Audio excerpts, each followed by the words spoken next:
Viver juntos uma grande emoção. Sentir no peito uma explosão de amor.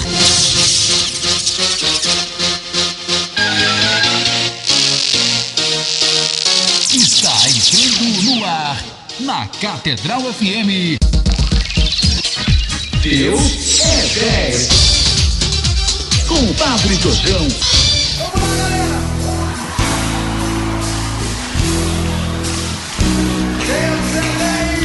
Bom dia, amados irmãos e irmãs, bom dia ouvintes da Rádio Catedral, 106.7, Sintonia da Felicidade, e é só sucesso. Hoje, excepcionalmente, não vamos meditar o Evangelho. Eu quero dedicar esse programa a um amigo muito querido que está no céu, Roland Calil Gebara, e toda a família do Roland, Terese, sua esposa, e a todos os cristãos do rito oriental, Monsenhor Jorge Cury, que é o bispo dos Melquitas, e todos os cristãos orientais. Tem rezado também pelo Padre Rafael, falecido ontem, e principalmente aos cristãos do rito oriental. E vamos preparar então a ida do Santo Padre à sua viagem apostólica até o Iraque, meditando sobre essa visita. Todos nós, então, acacemos a nossa Bíblia perdida, meditando sobre essa viagem apostólica do Santo Padre ao Iraque. Irmãos e irmãs, São João Paulo II tinha a intenção de realizar uma peregrinação à terra de Abraão durante o grande jubileu do ano 2000. O Santo Padre vai fazê-lo em nome de João Paulo II. Por isso, ontem ele pediu orações para que sua viagem ao Iraque possa se realizar como programado, evitando assim que o povo iraquiano seja novamente desapontado uma segunda vez, visto a proibição de São João Paulo II visitar o país como era o seu desejo em 1999. O Papa dizia: depois de amanhã, isso é ontem, sexta-feira, irei ao Iraque para uma peregrinação de 3 dias. Já há algum tempo desejo encontrar aquele povo que tanto sofre, encontrar aquela igreja mártir na terra de Abraão, junto com outros líderes religiosos. Também daremos outro passo à frente na fraternidade entre os fiéis. Peço-lhes para acompanhar com oração esta viagem apostólica, para que possa ser realizada da melhor forma possível e dê frutos esperados. O povo iraquiano nos esperava São João Paulo II, que foi proibido de ir. Não se pode desapontar um povo pela segunda vez. Oremos para que essa viagem possa ser bem realizada. E peço a vocês, rezem pela viagem apostólica do Santo Padre. Essa viagem é uma das mais importantes e complexas do pontificado do Papa Francisco, envolvendo questões de segurança, com a adoção de todos os cuidados para evitar contágios com o Covid-19. O lema da viagem apostólica é Somos Todos Irmãos, uma viagem de fraternidade aberta a todos, onde o Santo Padre quer mostrar sua proximidade, especialmente às comunidades cristãs perseguidas, com as visitas a Mossul, Karakosh e Erbil, no Kurdistão iraquiano. Um dos pontos altos da viagem será a visita a Ur, terra de Abraão, Ur da Caldeia, local símbolo das 3 religiões monoteístas. Lembremos que Abraão é chamado o pai da fé de judeus, cristãos e muçulmanos.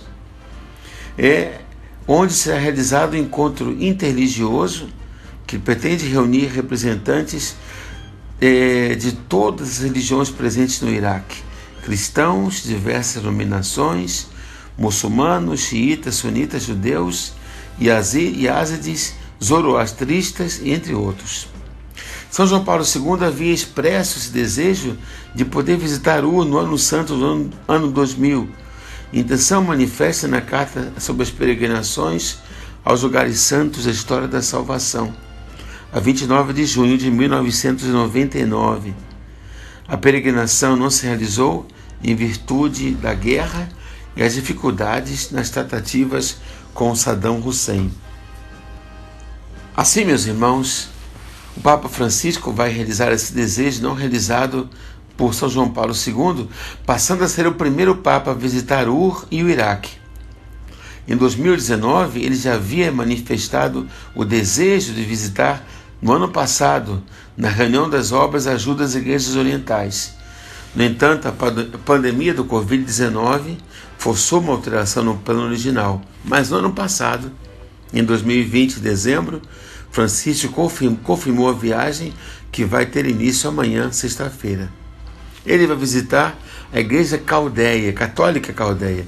Lembro que Ur da Caldeia, onde nasceu, onde viveu o nosso pai Abraão.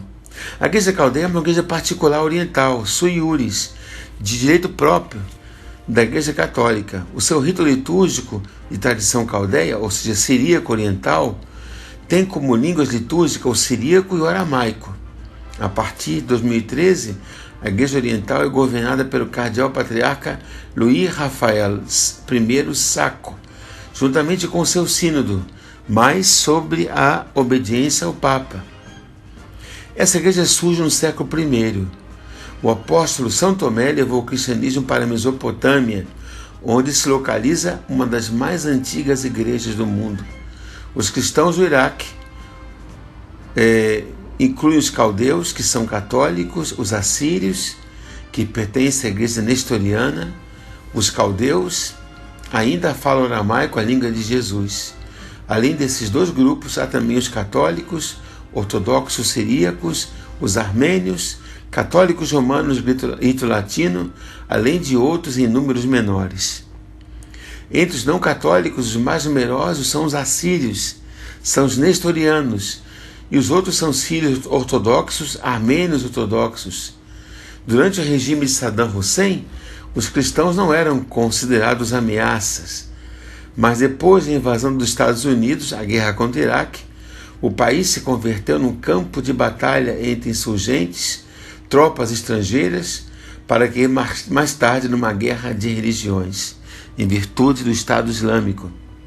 A Igreja Caldeia é descendente da Igreja Nestoriana, uma dissidência que surge com a heresia de Nestório. Nestório fazia distinção entre a natureza divina e a natureza humana de Cristo, o que negava, consequentemente, que o homem, Jesus, tivesse unido ao Verbo eterno de Cristo e, consequentemente, negava que Maria fosse mãe de Deus. Ou seja, Jesus fingia que era humano. Era como um cego que veste roupa de cego, tem bengala de cego, tem um óculos de cego, mas anda na rua fingindo, mas chega muito melhor que cada um de nós. Então, não era homem de verdade. Ele não morreu na cruz de verdade. Ele não sofria de verdade. Ele não tinha natureza humana de verdade.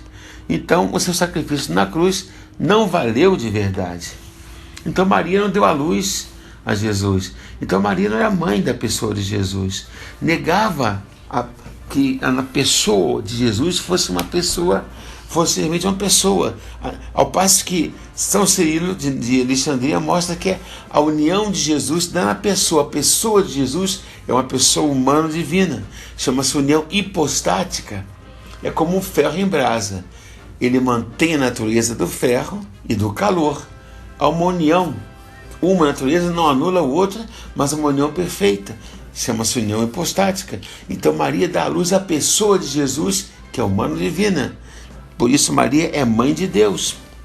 E a questão foi resolvida no Concílio de Éfeso, em 431, onde foi proclamada a Theotokos, a maternidade divina. Ora, a igreja então nestoriana, parte dela se une à Santa Sé pelo ano 1551, no tempo do Papa Júlio III. E em 1830, a hierarquia caldeia era unida definitivamente a partir do patriarca caldeu da Babilônia. O Império Otomano vai reconhecer a autoridade do patriarca caldeu, dando-lhe estatuto de comunidade etno-religiosa e emancipação. Os caldeus, os os caldeus já foram mais de 2 milhões, mas depois da invasão americana, com a guerra do Iraque e com o Estado Islâmico, hoje, infelizmente, eles não chegam a 400 mil cristãos. Eles foram perseguidos, foram mortos, foram dizimados, emigraram, tiveram que fugir e pouco a pouco foram perseguidos. É uma história terrível. Deslocaram-se do Iraque e houve perseguições, foram mortos, foram raptados, queimados vivos, foram degolados vivos, enterrados vivos, uma perseguição terrível que eles sofreram. E tinham que pagar para poder viver nas próprias terras. A Ordem do Cavaleiro de Colombo enviou à ONU um relatório listando mortes, perseguições, em relações tensas entre cristãos e muçulmanos, enfim. E o Santo Padre agora vai visitar essa comunidade, pedindo que haja diálogo, reconciliação, união entre esse povo que vive desde o início, antes que houvesse islamismo, antes que o povo se convertesse ao muçulmanismo. Porque os cristãos são mais antigos no Iraque do que o islamismo. Nós sabemos que o islamismo surge lá no século VII, antes eram cristãos. Então o Santo Padre vai pedir que haja paz no Iraque, que haja reconciliação. Rezemos então, meus irmãos, pela viagem do Santo Padre a esse povo tão sofrido, que haja diálogo interreligioso, que haja paz, que haja de fato reconciliação entre os cristãos, entre os islâmicos, entre os judeus, entre o povo de Deus que adora e reza o único Deus, que tem como pai da fé o Pai Abraão. A todos abençoe-vos, Deus Todo-Poderoso, Pai, Filho e Espírito Santo. E até amanhã, fiquemos na paz do nosso Deus que é 10. Catedral FM apresentou Deus é 10. Com Padre Jorjão, Deus é 10.